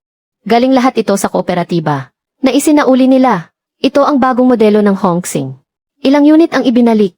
Higit 300 piraso. At patuloy pa ring ibinabalik ang iba. Higit 300 piraso. Sino ang nagbigay sa inyo ng pahintulot na gumamit ng ganitong uri ng mga tubong bakal para sa paggawa ng sasakyan? Pa, nakabalik na po pala kayo. Pansamantala lang naman po itong problema sa after sales. Kakabukas pa lang po kasi ng ating merkado. Kaya hindi talaga maiiwasang magkaroon ng kaunting issue. Hindi maiiwasan. Bumabaluktot agad ang frame kapag kinargahan ng 2 sako ng bigas. At nagagawa mo pang sabihing hindi maiiwasan yan. Mura lang naman kasi talaga ang habol ng mga karaniwang tao. Binenta ko lang ito ng 80 yuan ang bawat isa. Habang kay Luyuan naman ay 120 yuan. Diskarte ko ito para makuha ang buong merkado. Para makuha ang merkado. Ang nakuha mo lang pabalik ay mga isinauling produkto. At masamang reputasyon. Ang pangalan ng pabrika ng Hongxing na iningatan ng ilang dekada ay sinira mo lang at ginawang basurang bakal sa loob lang ng 3 araw. Pa, ang sasakyan ni Luyuan ay gumagamit ng dekalidad na bakal na pangkanyon. Kaya napakataas ng puhunan niya doon. Hindi niya iyon kayang patagalin ng ganoon katagal. Nakatutok ka pa rin ba sa mga bisikleta na yan? Nasaan na ang makina ng malalaking truck na pinapagawa ko? Tinatanong kita. Nasaan na ang mga inilaan para sa gobyerno? Nasaan ang makina ng heavy truck? Itinigil na. Sinong nagpatigil? Ako ang nagpatigil. Mas mabilis kumita ng pera sa bisikleta. Sinasakop lang ng mga makina ang mga gawaan. Hindi naman kumikita. Kontrata sa militar iyon. Susuriin na iyan sa susunod na buwan. Kapag hindi natin na i-deliver iyan, babagsak agad ang pabrika ng Hongxing. Lumayas ka. Hawiin mo ang trapal. Tingnan mong mabuti, 367 sasakyan ang ibinalik. Itinigil muna ng kooperatiba ang pagbabayad. 3 beses na tayong kinulit ng gobyerno na i-deliver iyon. Darating na ang inspection team sa Makalawa. Pa, huwag niyo naman akong takutin. Ang pamilya Zhao natin dito sa pabrika ng Hongxing. Sa loob ng napakaraming taon, hindi naman babagsak ng dahil lang sa ilang makina. Hindi lang ito basta ilang makina. Kontrata iyon. Proyekto iyon ng militar. Kapag hindi natin naibigay iyan, puputulin ang pautang sa atin. Mawawalan tayo ng mga order. Ipasasara ang pabrika. Director. Gusto lang naman kumita ng pera ni Tianyu. Si Luyuan lang naman ang nanggugulo sa labas. Manahimik ka. Kung nandito pa sana si Luyuan, matagal na sanang na-deliver ang mga makina. Nakakapagbenta na siya ngayon ng mga motor sa buong bansa. Sadyang may galing talaga siya. Director. Totoo naman kaya talagang mag-ayos ni Luyuan noon. Sa tunog pa lang ng makina, alam na agad niya kung nasaan ang problema. Tapos pinalayas niyo pa siya. Walang silbi ang mga sinasabi niyo ngayon. Maghahanap ako ng ilang eksperto mula sa ibang lugar. Babayaran natin sila. Mga eksperto mula sa ibang lugar. Sa susunod na buwan na ang inspeksyon. Ngayon mo lang naisipang kumuha ng eksperto. Ano namang pambabayad mo? Gagamitin mo ba yung tambak sa bodega? Na mga binalik na produkto para pambayad sa kanila. Kung ganoon pupuntahan ko si Luyuan.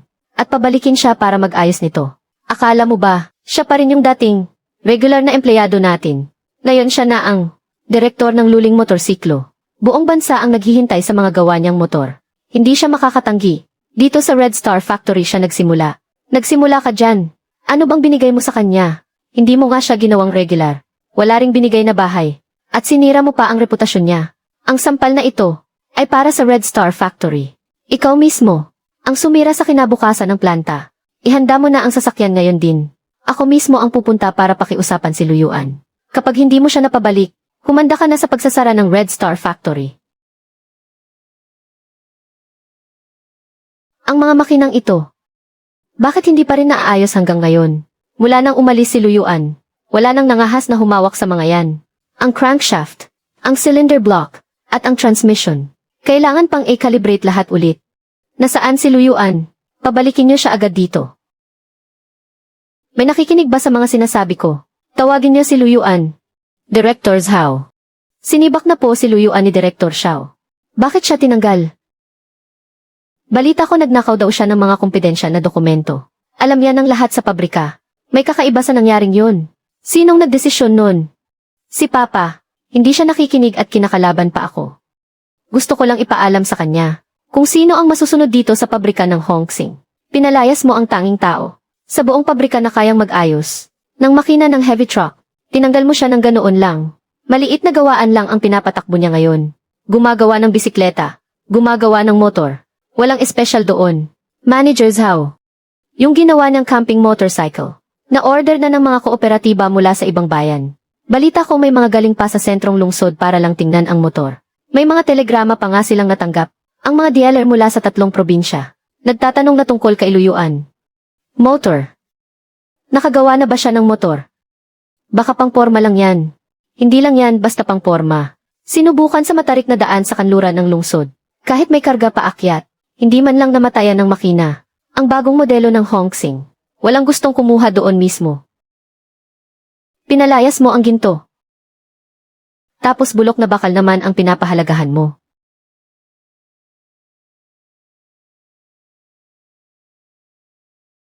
Umupo ka na riyan at kumain. Huwag kang ang pabalik-balik sa pinto. Nitong mga nakaraan kapag nababanggit mo si Luyuan, nagniningning na agad ang mga mata mo. Gusto ko ngang makita. Kung ano ba talaga ang kakayahan ng lalaking yan. Papa, sinasabi ko sa inyo hindi talaga ordinaryong tao si Luyuan. Dati lang siyang nagtatrabaho sa pabrika ng Hongsing bilang isang temporary worker. Nag-aayos ng makina ng mga heavy truck. Sa tunog pa lang alam na kung anong sira. Pinalayas siya ng pabrika ng Hongsing. Sila lang ang walang pananaw. Narinig ko na ang lahat ng iyan kay punong Inhinyero Wei. 10 lang na segundo na ayos na ang nangungunang sasakyan. 38 sa isang salita lang tinukoy ang sinasakyan ko. Na pinakialaman ang steering tie rod nito. Gumamit pa siya ng lumang makina para gumawa ng mga gear na may napakataas na katumpakan. Si punong Inhinyero Wei naman ngayon, araw-araw na bumubulong sa tainga ko. Nahenyero siya sa makinarya. Hindi nagpapalabi si Tito Wei. Ginamit pa nga ni Luyuan ang bakal ng kanyon para gawin ang Yuanseng Uno. Pinutulan siya ng bakal na tubo ni Zhao Tianyu. Pero parang pinilit lang siya nitong mag-upgrade. Gumawa ng bisikleta gamit ang bakal ng kanyon. Iyan ang inaprubahan kong proseso para sa mga lumang bakal. Pero hanggang ngayon hindi ko pa siya nakikita ng personal. Isang taong kayang buhayin muli ang isang abandonadong pabrika.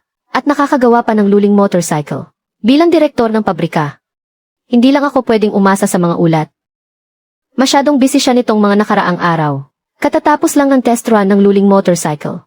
Mula sa mga kooperatiba sa ibang lugar. Ang mga telegrama. At dagsa na ang mga order. Araw-araw na siyang natutulog sa workshop. Ang makina, ang linya ng langis, ang shock absorber, lahat kailangan niyang bantayan. Maganda naman na marami siyang ginagawa. Pero ang maging sobrang busy na kahit ang magiging biyanan niya ay hindi man lang niya makita. Pa, bakit ka sumisigaw? May mali ba sa sinabi ko? Kinuha mo ang pabrika para sa kanya. Pinuntahan mo si punong Inhinyero Wei para sa kanya. Nakipag-away ka pa kay Zhao Tianyu para sa kanya. Huwag mong sabihin. Parang angel investor ka lang naman kung umasta. Ako nga iyon. Hindi ko lang talaga matiis na makitang inaapi ang mga mabubuting tao. Sa loob ng 3 taon, pati ang slot niya para maging regular na empleyado. At pati ang bahay niya ay ibinigay niya lahat kay Sucha. Pero sa huli pinagbintangan pa siya at pinalayas. Pero hindi siya sumuko kahit kailan. Ang lahat ng sakit at sama ng loob niya ay ginawa niyang tunog ng mga umaandar na makina. Ang mga sinasabi mong iyan ay parang galing mismo sa nanay mo. Kapag may napili na siyang tao, ipagtatanggol niya talaga ito hanggang sa huli. Kung ganoon po magugustuhan niyo kaya siya. Kung magugustuhan ko man siya o hindi, kailangan ko muna siyang makita ng sarili kong mga mata. Ang mga drawing at plano ay pwedeng mandaya. Pero ang makina ay hinding-hindi magsisinungaling. Mamayang hapon pupunta kami ni Xiaozu sa planta ng motor ng Luling. Ngayon na po ba kayo pupunta? Huwag po kayong biglang pumunta doon ng walang sabi-sabi. Kapag nagkagulo sa talyer niya, tiyak na hindi niya kayo maaasikaso ng maayos. Iyan nga mismo ang gusto ko ang huwag akong asikasuhin. Gusto kong makita ang totoong kalagayan ng planta niya. Gusto kong makita ang totoong pagkatao ni Luyuan. Kung talagang may ibubuga siya at may kakayahan, bibigyan ko siya ng magandang oportunidad. Pero kung siya pala, ay pinasikat lang dahil sa mga kwento ni Chief Engineer Wei, ako mismo ang hihila sa iyo pabalik dito. Hindi po niya kayo bibigin kahit kailan. Kung ganoon, lalo ko pa palang kailangang makita siya. Director, may balita po tungkol sa planta ng Hongsing. Bumalik na doon si Mang Zhao sa kanila. Nalaman po nilang natigil ang paggawa ng mga makina para sa malalaking truck. Marami raw isinauling bagong modelo sa planta ng Hongsing. Kaya ngayon ay kasalukuyan na siyang nagpapahanda ng sasakyan para pumunta sa planta ng motor ng Luling. Hahanapin ni Mang Zhao si Luyuan doon. Mukhang gusto niyang pabalikin si Luyuan para makiusap na ayusin ang kanilang mga makina. Opo, pabrika ng Hongsing. Darating ang mga taga-inspeksyon ng gobyerno sa Makalawa. Walang makapag-ayos ng makina. Natataranta na si Zhao. Bakit ngayon lang nila naisip yan? Itinuring na parang kaswal na manggagawa lang ang may talento. Itinapon ang ginto na parang bato lang. Ngayong magsasara na ang pabrika. Saka lang nila naisipang humingi ng tulong. Pa, hindi na babalik doon si Luyuan para magpaapi. Kung babalik man siya o hindi, desisyon niya iyon. Pero kung paano siya inapi ng pabrika ng Hongsing, gusto kong marinig mismo ng sarili kong mga tainga. Ang pambibintang ni Zhao Qianyu, ang pagharang sa pagiging regular niya, ang pagputol sa supply ng bakal, lahat ng atrasong ito, hindi pwedeng manatiling chismis lang. Director, handa na po ang sasakyan. Tara na, pupunta tayo ngayon sa pabrika ng motor ng Luling. Sasama ako. Siyempre dapat kang sumama. Di ba sabi mo, na siguradong magugustuhan ko siya. Ngayong araw personal ko siyang titingnan. Kung ang lalaking pinili ng anak ko, ay kaya nga bang itaguyod ang sandigan ng industriya ng bansa. Xiaozu, sabihan mo rin si punong inhenyero Wei na pumunta roon. Ngayong araw, ang tungkol sa pabrika ng Hongsing at pabrika ng Luling. Ang mga luma at bagong atraso kay Luyuan. Gusto kong maliwanagan sa lahat ng iyan. Luyuan, lalabas na ang katotohanan. Sa pagkakataong ito, wala nang makakapagbintang sa iyo na magnanakaw ka.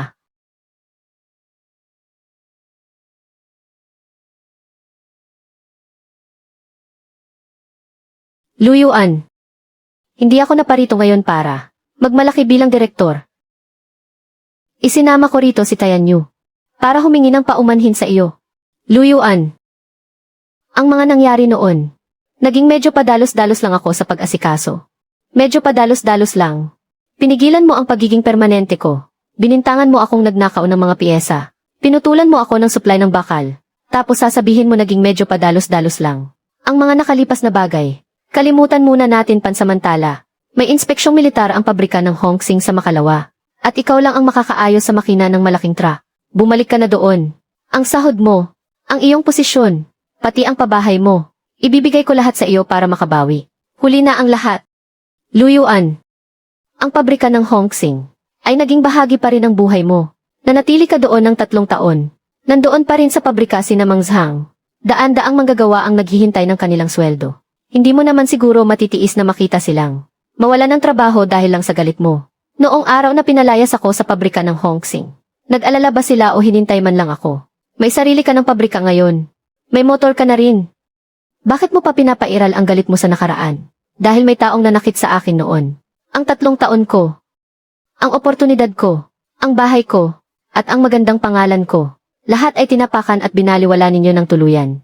Anong klaseng kabayaran ba ang gusto mo? Ibibigay ko agad. Basta ngayon din ay sumama ka sa akin pabalik sa pabrika ng Hongsing. Hindi ako babalik doon. Ang makina ng pabrika ng Hongsing. Hindi ko ayusin yan. Ang mga bulok na atraso ng Hongsing Factory. Hindi ko tatanggapin. Talaga bang sasagarin mo kami? Kayo ang naunang humarang sa daan. Luyuan, nagsalita na ako ng maayos. Huwag mong isipin na porke may nakuha kang ilang order, ay makakatayo ka na ng matatag dito sa lungsod. Anong gusto mong sabihin? Diretsuhin mo na ako. Ang gusali ng pabrikang ito ay dati namang mga ari-arian ng militar ng gobyerno. Ikaw na bagong bukas pa lang na maliit na pabrika. Gaano ba kalinis ang mga papeles mo? Kapag pinasuri nating muli yan, pwede ka naming ipasara agad para suriin. Mang Zhao, dumaan sa tamang proseso ang kontrata. Si Chief Engineer Wei mismo ang naglakad nito. Marunong sa teknolohiya si Chief Engineer Wei, pero wala siyang alam sa mga ari-arian. Kanino ba ang lupa? Sino ba ang nag-aproba ng mga papeles? Pwedeng-pwede pa nating baguhin ang lahat ng yan. Kaya porke hindi mo ako mapilit sumunod sa inyo. Babalakin mo nang agawin ang pabrika ko. Huwag mo namang sabihin ng ganyan. Ang pagbili ng Hongsing Factory sa Luling ay para bigyan ka ng magandang pagkakataon. Ibigay mo sa amin ang teknolohiya ng motorsiklo at gagawin kitang chief engineer. Kapag tumanggi ka, papatigilin ko ang produksyon ng pabrikang ito bukas na bukas din. Lu Yuan, huwag ka nang magmatigas. Wala kang kapit. Wala kang malalim na pundasyon. Kapag inimbestigahan na ang pabrika mo, mapapawalang bisa ang lahat ng mga order mo. Pagdating ng oras na yan, babalik ka pa rin sa amin para magmakaawa. Zhao Qianyu. Hanggang ngayon hindi mo pa rin naiintindihan. Sa presisyon umaasa ang makina, hindi sa puro salita. Kahit gaano pa kataas ang presisyon yan, kailangan mo pa rin ang lugar na paggawaan. Lu Yuan.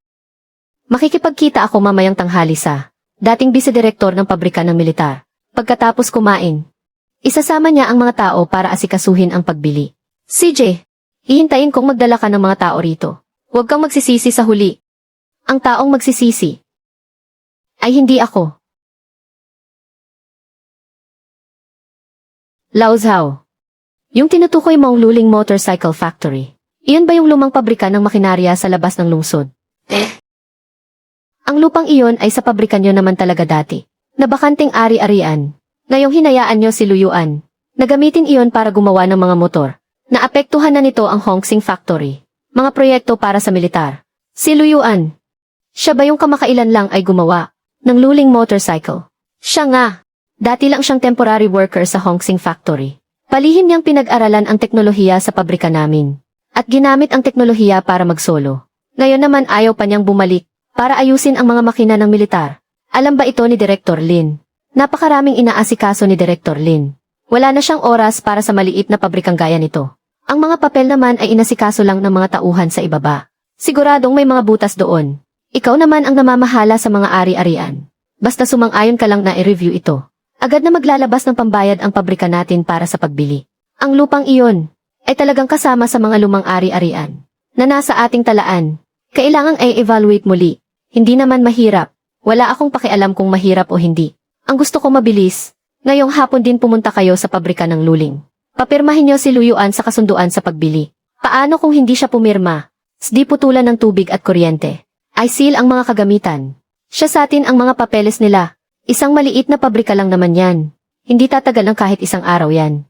Tito Kian, kapag nakuha na natin ang pabrika, mapapasa Hongsing na ang Luling motorsiklo. Pagdating ng oras may parte ka rin sa tagumpay na ito.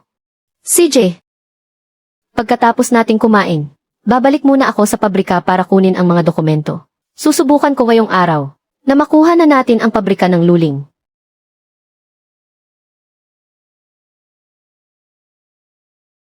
Mang Zhao, pabrika ito ng Luling, hindi ito sa Hongsing. Bakit ka nagdala ng mga tao para harangan ang pinto? Tiate, Tito Zhao, huwag ka munang magsalita ng tapos. Pagkatapos ng araw na ito, kung pabrika pa ba ito ng Luling, ay hindi pa natin sigurado. Itigil ang lahat ng trabaho. Huwag mo munang hawakan ang makina. Simula sa oras na ito, ang mga kagamitan sa pabrikang ito, ang gusali, at pati ang mga order, ay kailangan nating suriing muli. Sa anong karapatan, hindi pa nga namin na ide-deliver ang mga order namin, dahil sa lupang ito, na dati ay ari-arian ng militar ng estado. Dahil sa inyong manager Lu, na may hindi malinaw na mga papeles, at dahil sa aming pabrika ng Hongsing, ang pabrika bibilhin na ang lugar na ito. Hindi malinaw ang mga papel. Ang kontrata, di ba si Inhenyero Wei ang nag-asikaso nito? Pero kung talagang maipasara ito, paano na ang mga sahod natin? Zhao Qianyu, hindi nyo man lang maayos ang mga makina sa Red Star Factory nyo. Puno na ng mga binalik na produkto ang bodega nyo. Tapos ngayon pupunta ka rito para agawin ang pabrika ko. Huwag mong sabihing agaw. Sabihin mo acquisition. Ikaw na pinalayas lang sa Red Star Factory. Isang tinanggal na temporaryong manggagawa. Paano ka naman makakapagtayo ng totoong pabrika? Akala mo ba porket nakagawa ka ng 2 motor? Makakabangon ka na. Lynn Warner. Di ba napakagaling mo naman? Ikaw ang nag-ayos ng pabrika. Ikaw ang naghanap ng mga makinarya. Ngayong sisiyasatin na ang mga permit. Bakit hindi ka makapagsalita? Legal ang kontrata. Legal ang paglipat ng gamit. Legal din ang proseso para sa mga tira-tirang materyal. Kung gusto nyo kaming takutin, nagkakamali kayo ng binabangga. Legal pala ha. Di subukan mong tumawag. Tawagan mo ang taong sumusuporta sa iyo. Huwag puro yabang lang. At magkunwaring malakas sa harap ni Luyuan. Ay konekta mo ako sa opisina ni Director Lin. Ano? Umalis ang tatay ko. Wala rin si Sekretarya Zhu. Saan sila pumunta? Hindi alam. Ha ha ha. Narinig niyo ba iyon? Walang may pakialam sa kanya. Luyuan, ang pinakamalakas mong kakampi, ay hanggang salita lang naman pala. Ang sandigan ko, ay ang mga makina, ay ang mga blueprint, ay ang mga order. Hindi puro laway. Luyuan, huwag ka nang magmatigas. Paparating na si Vice Director Qian. Siya ang humahawak sa mga lumang asset. Isang salita lang niya. Ang pabrika mo ngayon ay mapuputulan ng kuryente at ipapasara. Mang Zhao, nanggigipit ka sa oras ng kagipitan. Hindi pwedeng maputol ang mga military order ng pabrikang Hongxing. Ayaw bumalik ni Luyuan para ayusin ang mga makina. Kung ganoon ay bawiin natin ang pabrika niya. Ang mga tao at ang teknolohiya ay bawiin nating lahat pabalik. Hindi mo ito makukuha. Pagdating ng mga opisyal na dokumento, malalaman mo kung sino talaga ang masusunod. Makinig kayong lahat sa akin. Hindi na kaya ni Luyuan na magpatuloy. Oras na suriin ang mga papel. Makakansela ang lahat ng order. At hindi na kayo mapapasahod. Director Zhao, paano naman kami niyan? Pumanig kayo sa akin ngayon. Kapag binili na ng pabrikang Hongxing ang Luling, bibigyan ko kayo ng trabaho. Ang mga gustong sumama kay Luyuan na lumaban. Huwag niyo akong sisihin kapag hindi ko na kayo kilala. Master Lu, kukunin ba talaga nila ang pabrika natin? Huwag kayong makinig sa pananakot niya. Ang kontrata natin ay nandito naman. Kontrata. Nakadepende rin ang kontrata sa kung sino ang pumirma rito.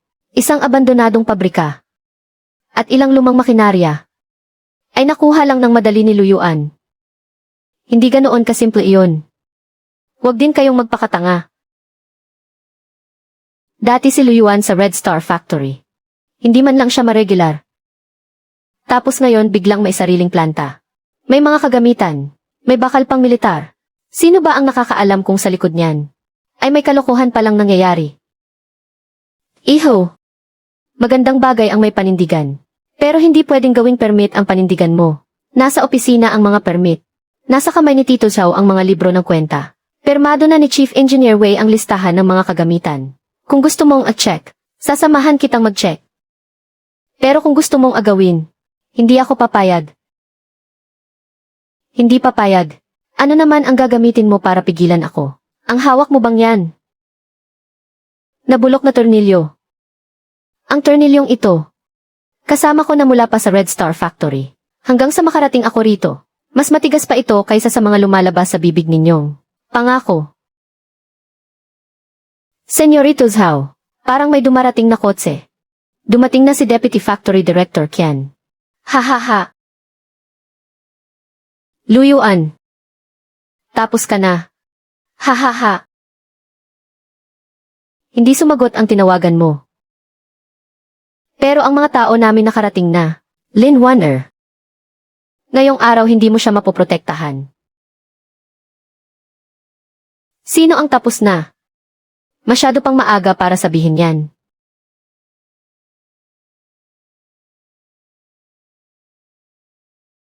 Sino si Luyuan?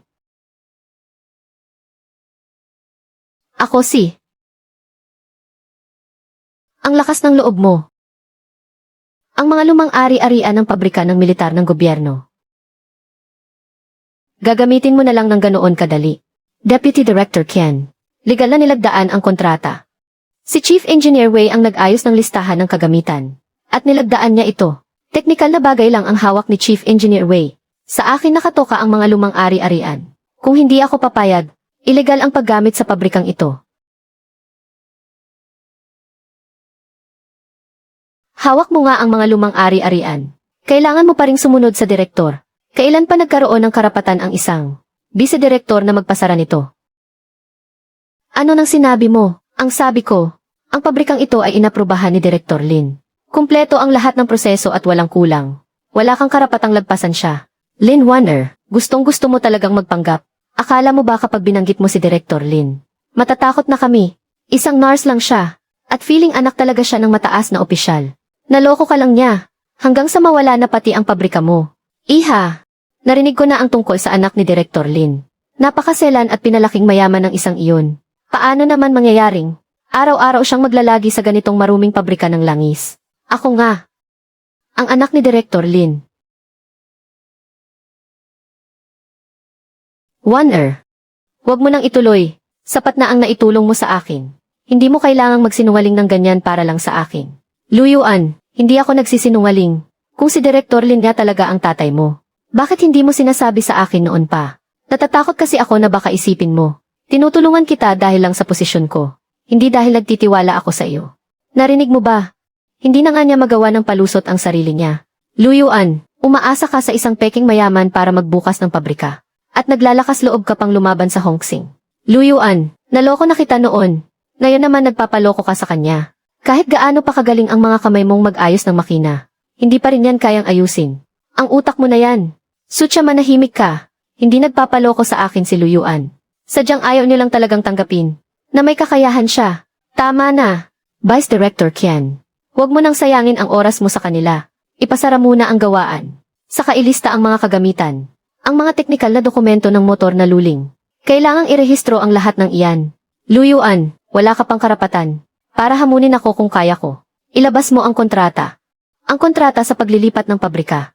Ang kasunduan sa pamamahagi ng kagamitan. At ang permiso para sa mga patapong materyales. May selyo ang bawat pahina. Mukha namang totoo ang selyo.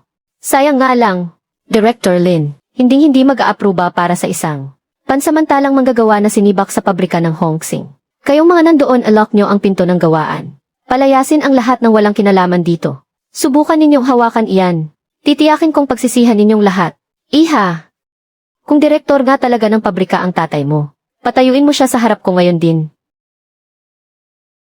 Director Lu. Nandito na si Director Lin.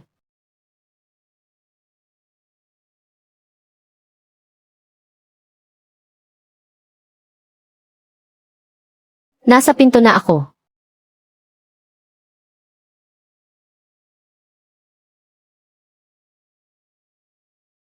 Director Lin. Tamang-tama po ang dating ninyo. Sinasakop ni Lu ang mga lumang ari-arian ng pabrika. May problema sa mga papeles. Balak ko sanang ipatigil muna ang trabaho para suriin ulit. Sinong nagsabi sa iyong patigilin ang trabaho? Ako po. Ginagawa ko lang naman po ito para sa kaligtasan ng mga ari-arian ng pabrika. Si matandang sahaw ng pabrikang Hongsing. Nagsabi rin na dapat nang bawiin ang lupang ito. Hindi ito pwedeng ipagamit na lang basta-basta sa mga tagalabas. Tagalabas.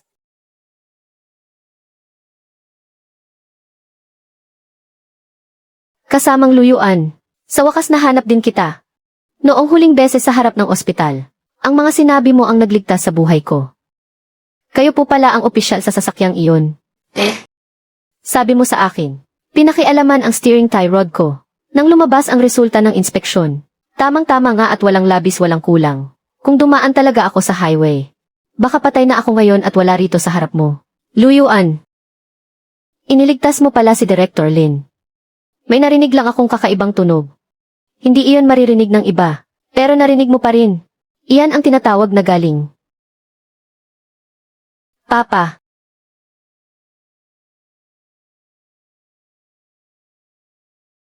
Warner. Papa mo talaga siya.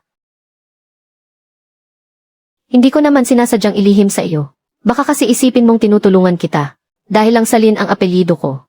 At hindi dahil sa naniniwala ako sa iyo. Sa simula pa lang, kaya mo na silang patahimikin. Bakit sinamahan mo pa akong pumunta sa kooperatiba at magbabad sa workshop? Nagpupuyat sa pag-aaral ng mga blueprint dahil gusto kong mapatunayan sa lahat na si Luyuan ay umaasa sa sarili niyang mga kamay At hindi sa lakas ng kapit. Ha. Tama ang sinabi mo. Hindi nga nagkamali ang anak ko sa pagpili sa iyo. Director. Ako po kasi. Hindi ko po alam na siya. Si Miss Lin pala talaga. Nakinig lang din naman po ako sa sinabi ni Zhao. Akala ko po may butas sa mga dokumento. Ikaw ang namamahala sa mga ari-arian. Pero kahit ang dokumentong may pirma ko, hindi mo man lang tiningnan. Bago ka nagdala ng mga tao para ipasara ang pabrika. Ang ginawa mong ito ay isang malaking pagpapabaya sa tungkulin. Inaamin ko po ang pagkakamali ko.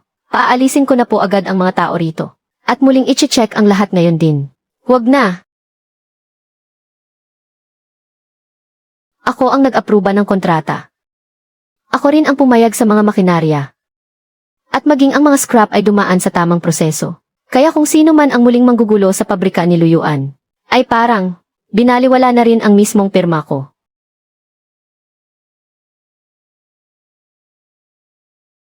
Director Lin. Bukas na po ang huling inspeksyon sa pabrika ng Hongsing. Pero hindi pa rin po naaayos ang makina ng malaking truck. Daang-daang manggagawa po ang umaasa rito para mabuhay. Hindi niyo naman po pwedeng panoorin lang. Natuluyang bumagsak ang pabrika ng Hongsing. Hindi ngayon nagsimulang bumagsak ang pabrika ng Hongsing. Noong araw na pinalayas niyo si Luyuan, doon pa lang nagsimula ang katapusan nito. Nagkamali po ako. Ako mismo ang pupunta para pakiusapan siyang bumalik ngayon din. Ang sahod niya, bahay, at ang posisyon niya ibabalik ko ng may kasamang mga bonus. Ayoko. Papa, hindi mo pwedeng isisi sa akin ang lahat ng ito. Kasalanan lahat ito ni Sucha. Siya ang nanggulo sa amin ni Luyuan. Sabi niya walang silbi si Luyuan. At siya rin ang nagtulak sa akin na gipitin siya. Zhao Chayanyu. Ngayon ay ipapasa mo sa akin ang pananagutan. Umalis ka na ngayon din sa pabrika ng Hongsing. Babawin ko na rin ang bahay. Simula ngayon, wala ka ng kinalaman sa pabrika ng Hongsing. Hindi ganyan ang sinabi mo noon. Sabi mo si Luyuan, hindi na kailanman makakabangon pa. Tama na. Ang pabrika ko. Hindi tatanggap sa mga tao ninyo. Hindi babayaran ang mga bayarin ninyo. At hindi makikinig sa away ninyo. Tio Zhao. Paalisin sila. Luyuan. Ang pabrika ng Hongsing ay talagang babagsak na. Makina ninyo iyan. Ayusin ninyo mag-isa. Lumabas kayong lahat. Magpatuloy ang produksyon sa pabrika ng Luling. Ang sinumang humarang sa pinto, ako mismo ang haharap sa kanila. Luyuan. Talaga bang hindi mo ako bibigyan kahit isang pagkakataon lang? Nagbigay na ako. 3 taon.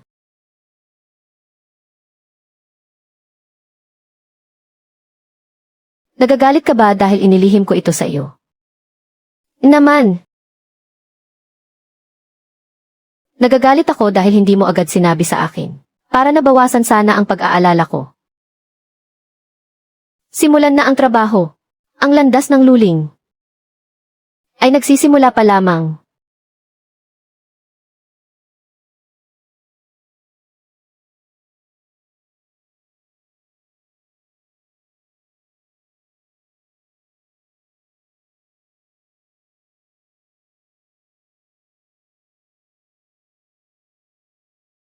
Sinong mag-aakala na noong 1 taon ang nakalipas sa lugar na ito, ay nababalisa pa ang mga tao?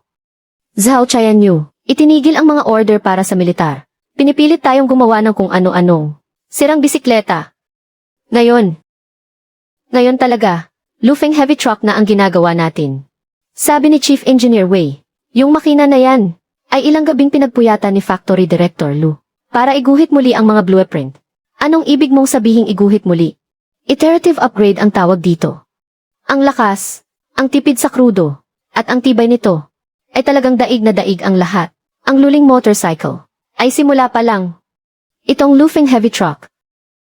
Ang tunay na mukha ng industriya ng China, na dapat nating ipagmalaki. Huwag lang natin pag-usapan ang teknolohiya. Kahit ang saluling motorcycle pa lang na, mga order mula sa ibang bansa, ay abot na hanggang sa susunod na taon. Ang diskarte na ito ni Luyuan, ay nakuha na ang merkado at teknolohiya, sa sarili niyang mga kamay.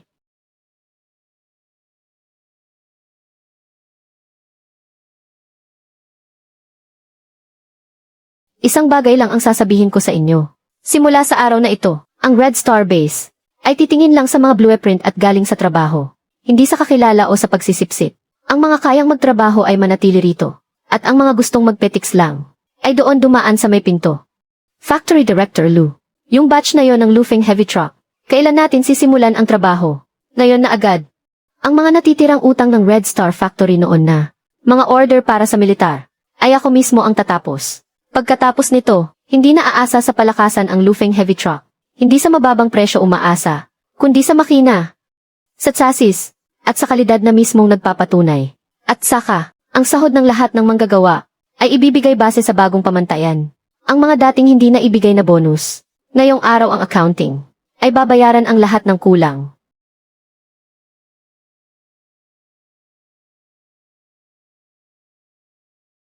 Huwag nang sumigaw ng mga slogan. Pumunta na kayo sa planta, at buhayin ang mga makina. Luling Heavy Industries.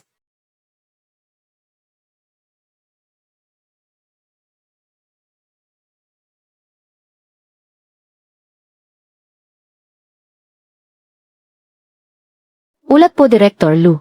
Director Lin. Ang unang Lufeng Heavy Truck ay matagumpay na umandar. Maayos at kalmado ang takbo ng makina. Ang ingay habang nakaidle ay mas mababa sa pambansang pamantayan. Ang pagsubok sa karga ay lampas pa sa inaasahan ang naging resulta. Ang tunog na ito. Ito ang tunay na planta ng Hongsing na dapat nating naririnig. Mahusay ka bata. Muntik nang mawasak ang planta ng Hongsing sa mga kamay ni Zhao Tianyu. Pero sa iyong mga kamay, muli itong nabuhay. Hindi mo ako binigo. At lalong hindi mo hinayaang si Warner ay magkamali sa pagpili sa iyo. Ayaw ko lang talaga na muling masayang ang magagandang makina sa kamay ng mga taong walang alam sa makina. At sirain lang ito. 1 taon na ang nakalilipas. Pinalayas ka na bitbit lang ang iyong toolbox. At wala ka man lang matuluyan. Ngunit ngayon, binili ko na ito pabalik. Sabi nila noong umalis ako sa Hongsing. Wala na raw akong kwenta. Ngayong araw ipapakita ko sa kanilang lahat ang totoo. Hindi dahil hindi ko kayang iwan ang Hongsing, kundi dahil ang industriya ng Huaxia ay nangangailangan ng mga taong talagang nagtatrabaho. Manager Lu. Lufeng Heavy Truck. Saan ang unang biyahe nito? Sa mga minahan. Sa mga pantalan. Sa mga border. Sa lahat ng lugar na may pangangailangan. Para sa mga heavy truck ng Huaxia. Paano naman ang mga motor na luling? Patuloy na ibebenta sa buong bansa. Ang motor ang magpapakilo sa mamamayan. At ang heavy truck ang magpapatakbo sa industriya ng bansa.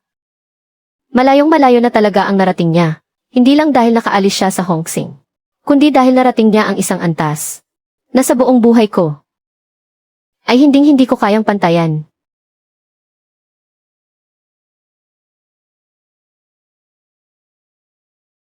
Sinamahan niya ako. Nalampasan ang pinakamadilim na bahagi ng daan. At tapos na nating lakbayin ang daang iyon. Mula ngayon, ang malawak na daan naman ang tatahakin ko kasama ka. Kaya naman, sa'yo na ito.